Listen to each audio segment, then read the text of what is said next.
Mga kababayan nating seniors, kung kayo ay 60 o 65 pataas at regular na tumatanggap ng SSS pension, may nakita kayong balita o nabasa sa Facebook tungkol sa 3,000 buwanang increase sa pensyon ngayong 2026? Maraming seniors ang nag-aalangan, nag-aatubili at nag-aalinlangan kung totoo ba ito o isa na namang fake news lang na kumakalat sa social media. Alam ko na nakaka-frustrate ang mga ganyang balita, lalo na kung tayo ay umaasa talaga sa ating SSS pensyon para sa pang-araw-araw na gastusin. Kaya naman ngayong araw na ito, dito sa video na ito, paglilinisin natin ang lahat ng kalabuan at pagdudahan. Tutuldukan natin ng buo kung ano nga ba ang totoo at ano ang huwad. Sasabihin ko sa inyo ng tuwiran kung magkakaroon ba talaga ng dagdag na 30,000 kada buwan sa ating SSS pension o kung paano nga ba talaga gumagana ang pension adjustment ng SSS. Hindi lang iyan, ipapakita ko rin sa inyo kung paano ninyo masisiguro na nakukuha ninyo ang tama at buo ninyong pensyon. Kung may mga paraan para madagdagan pa ang inyong kinikita mula sa gobyerno, at kung ano ang mga dapat ninyong iwasan para hindi kayo mabawasan o makansela pa nga ang inyong benefits. Magtiwala kayo sa akin dahil lahat ng mga impormasyong ibibigay ko dito ay nanggaling mismo sa opisyal na website ng SSS at sa mga pinakabagong memorandum mula sa gobyerno. Kaya huwag ninyong patayin ang video na ito hanggang sa dulo dahil bawat minuto nito ay puno ng mahalagang detalye na makakatulong sa inyo at sa inyong pamilya. Una sa lahat, gusto kong linawin sa inyong lahat na sa kasalukuyang buwan ng Enero 2026, wala pong opisyal na anunsyo mula sa SSS na nagpapatunay ng instant na 3,000 buwanang dagdag sa lahat ng SSS pensioners.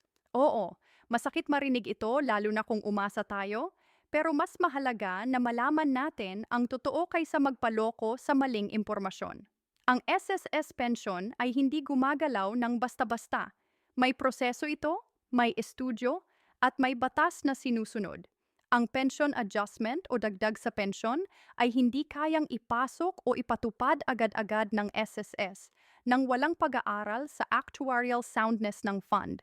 Ibig sabihin, kailangan nilang siguraduhin na ang pondo ng SSS ay kakayanin ang pagbibigay ng dagdag na benepisyo ng mahabang panahon, hindi lang ngayon kundi para sa mga susunod na henerasyon pa ng mga manggagawa at retirees. Kaya ang tanong, saan nanggaling ang 3,000 increase na usap-usapan?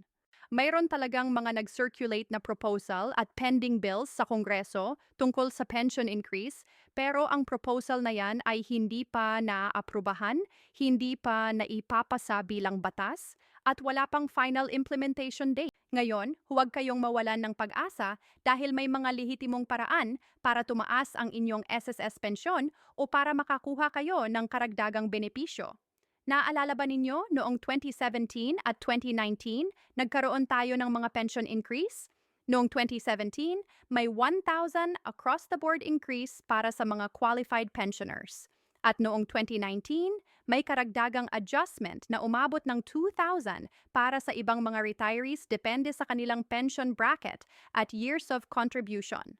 Ang mga pension increase na yan ay dumaan sa mahabang debate sa Senado at sa Kamara de Representantes at sa huli, pinirmahan ng Pangulo. Kaya hindi imposible na magkaroon ng dagdag ngayong 2026 or 2027. Pero kailangan nating maghintay ng opisyal na batas at implementasyon mula sa SSS at sa gobyerno. Sa ngayon, ang average monthly pension ng SSS retiree ay umaabot ng 5,000 hanggang 9,000 depende sa number of contribution years at sa average monthly salary credit noon pa nang kayo ay nagtatrabaho. Kung kayo ay may maraming taon ng kontribusyon era mas mataas ang salary credit ninyo, mas mataas din ang pensyon ninyo. Kung naman mas kaunti ang inyong naambag, natural na mas mababa rin ang inyong makukuha. Ang tanong ng marami, paano natin masisiguro na nakukuha natin ang tama at buo nating SSS pension? Una, siguraduhin na ang inyong bank account or ATM account ay active at updated. Maraming seniors ang hindi nakakatanggap ng pensyon hindi dahil kinansela ng SSS, kundi dahil expired na ang kanilang ATM card, sarado na ang kanilang account, o mali ang nakalagay na account number sa SSS records. Kaya kung kayo ay hindi nakatanggap ng pensyon ninyo sa nakaraang buwan, huwag agad magalit o magpanik. Pumunta kayo sa pinakamalapit na SSS branch, magdala ng valid ID, pension slip at ATM card at magtanong sa SSS representative kung ano ang problema. Minsan, kailangan lang palitan ang card o i-update ang inyong mobile number at email address. Pangalawa, huwag kalimutang mag-undergo ng annual pensioner verification. Bawat taon, kailangan ninyong magpakita sa SSS o mag-submit ng proof of existence para patunayan na kayo ay buhay pa at entitled pa sa pension. Kung hindi kayo makaka-attend ng in-person verification, maaari kayong magpadala ng representative na may SPA or Special Power of Attorney o kaya naman ay gumamit ng online verification kung available sa inyong area. Maraming pensioners ang natigil ang pension dahil hindi sila nag-comply sa verification requirement na ito, kaya huwag ninyong palampasin ang deadline. Ngayon, pag-usapan naman natin ang mga posibleng bawas o clawback sa inyong pensyon. Oo, meron tayong tinatawag na pension suspension o reduction kung hindi kayo qualified sa ilang mga kondisyon. Halimbawa, kung kayo ay umalis ng Pilipinas at nag-migrate sa ibang bansa at hindi ninyo ini-update ang inyong address or hindi kayo nag-submit ng annual foreign residency certificate, maaaring ihinto ng SSS ang inyong pension hanggang sa mag-submit kayo ng requirements. Mayroon din tayong mga kaso ng retirees na nagkaroon ng double pension. Ibig sabihin, tumatanggap sila ng pension mula sa SSS at mula sa GSIS. Kung kayo ay nagtrabaho sa private sector at sa government at nag-qualify kayo para sa both pensions, okay lang yan. Pero kailangan ninyong siguraduhin na ang inyong contributions ay wasto at walang overlapping na peryodo. Kung may problema sa records, maaaring habulin kayo ng SSS o GSIS para sa overpayment. Kaya ang advice ko, kung kayo ay may tanong or doubt sa inyong eligibility, lumapit na kayo sa SSS bago pa lumala ang sitwasyon. Isa pang mahalagang punto na dapat ninyong malaman ay ang tungkol sa tax. Maraming seniors ang nagtatanong, taxable ba ang SSS pension? Ang sagot ay karamihan sa mga SSS pensions ay hindi taxable sa ilalim ng current Philippine tax law, lalo na kung ang inyong total annual income ay hindi lumalampas sa threshold ng BIR. Pero kung kayo ay may ibang source of income tulad ng rental properties, business income, o part-time work at lumalampas ang inyong combined income sa exemption limit, maaari kayong maging taxable. Kaya importante na mag-consult kayo sa accountant o sa BIR kung kayo ay may mixed sources of income. Huwag kayong matakot magtanong dahil mas maigi na informed kayo kaysa magulat na lang kayo nang may dumating na tax assessment. Pag-usapan naman natin ang schedule ng payout. Karamihan sa SSS pensioners ay tumatanggap ng kanilang pension bawat 5th banking day ng buwan.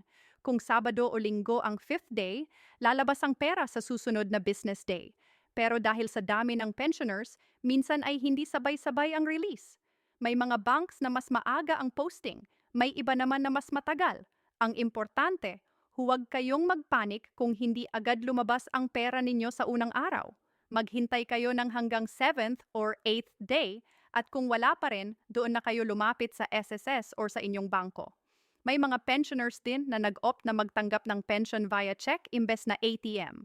Kung kayo ay ganito, kailangan ninyong pumunta sa SSS branch or sa designated claim center para kunin ang inyong check.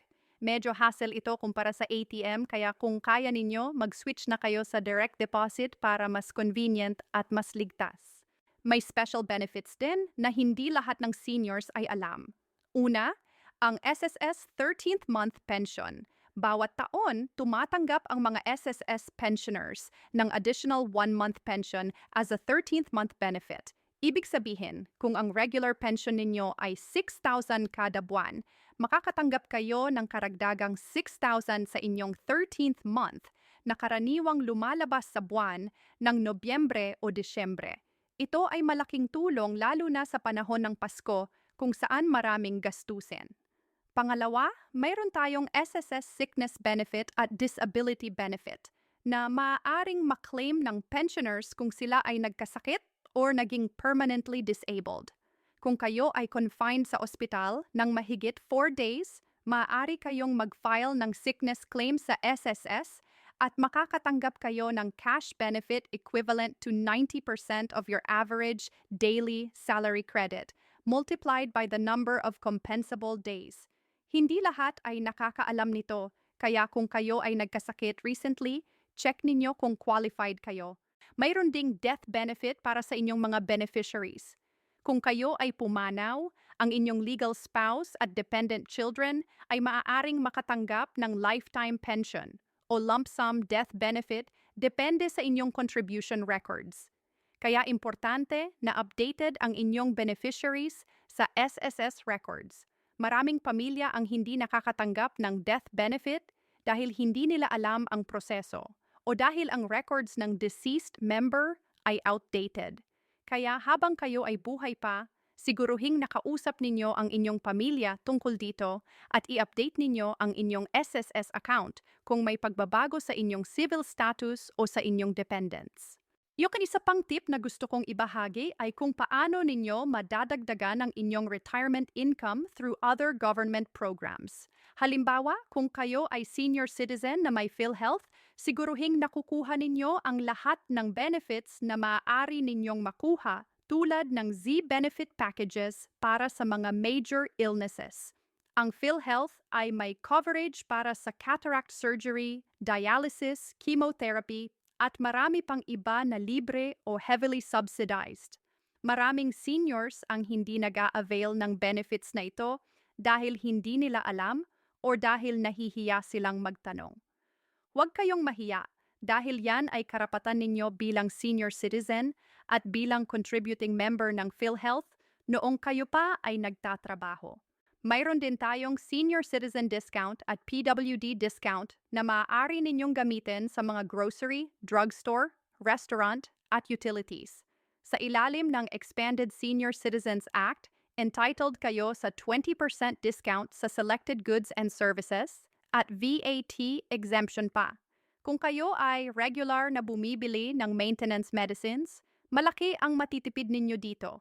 Kaya huwag ninyong kalimutang magdala ng Senior Citizen ID o ng inyong valid ID na nagsasabing kayo ay 60 years old and above. May mga establishments na humihingi ng physical ID bago mag-grant ng discount, kaya laging handa ang inyong ID.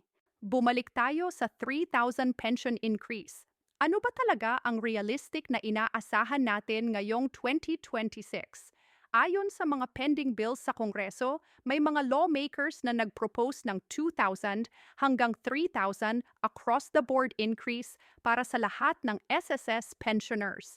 Ang layunin nito ay tulungan ang mga seniors na harapin ang tumataas na presyo ng bilihin, kuryente, tubig at gamot. Pero hanggang ngayon, wala pang final approval mula sa Committee on Ways and Means ng Kongreso at wala ring commitment mula sa Department of Finance kung paano popondohan ang dagdag na ito.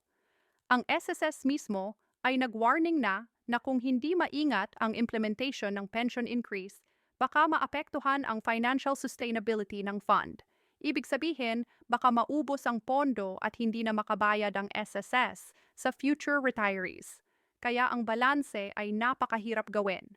Gusto nating tulungan ang mga seniors ngayon, pero kailangan din nating protektahan ang kinabukasan ng SSS. Ang aking personal recommendation, huwag ninyong gawing base ang inyong budget sa 3,000 increase na wala pa namang approval. Imbes, mag-plan kayo based sa current pension ninyo, at kung magkaroon ng increase, ituturing natin iyon as a bonus. Mag-ipon kayo kahit kaunti kada buwan, at kung maaari, huwag ninyong gastusin lahat ng inyong pension sa isang araw. May mga seniors na pagdating ng pension day, ubos agad sa loob ng isang linggo at hirap na sila for the rest of the month. Magtabi kayo ng emergency fund para sa biglaan na gastusin tulad ng hospital bills o repairs sa bahay. Kung kayo ay may anak o apo na tumutulong sa inyo, huwag kayong mahiyang magtanong ng suporta kung kailangan dahil ang pamilya ay nandyan para sa isa't isa. Gusto ko ring i-address ang mga scams na kumakalat ngayong mga panahon na ito. Maraming mga tao, lalo na sa social media, na nangongolekta ng personal information ng mga seniors gamit ang pangakong tutulong silang makakuha ng mas mataas na pensyon or ng special cash assistance. Huwag kayong magbigay ng inyong SSS number, birth certificate, ATM card details, o kahit anong personal information sa mga taong hindi ninyo kilala o hindi opisyal na ahente ng SSS. Ang SSS ay hindi hihihingi ng sensitive information sa pamamagitan ng text, Facebook Messenger o phone call. Lahat ng transactions ay kailangan gawin sa opisyal na SSS branch o sa verified online portal. Kung may nagtanong sa inyo ng mga detalye na ito, i-report agad sa SSS hotline or sa inyong barangay para ma-warn ang iba pang seniors.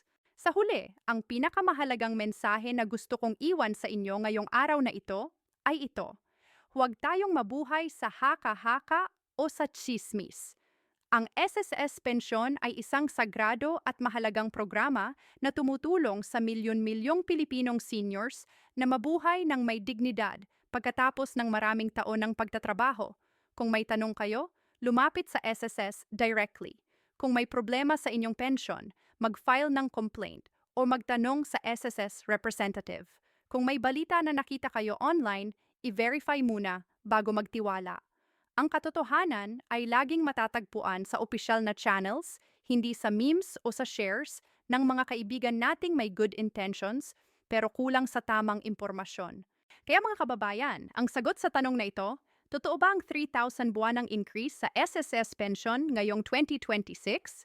Ang kasagutan ay hindi pa ito opisyal at aprobado. Mayroon ngang mga proposals, mayroon ngang mga bills na pending, pero hanggang ngayon, wala pang batas, wala pang final go signal mula sa Pangulo at sa SSS, kaya huwag tayong umasa ng labis, pero huwag din tayong mawawalan ng pag-asa. Ipagpatuloy natin ang pag-monitor ng mga balita, ipagpatuloy natin ang pagiging informed, at ipagpatuloy natin ang pakikipagtulungan sa ating gobyerno para sa mas maayos na kinabukasan para sa lahat ng seniors sa Pilipinas.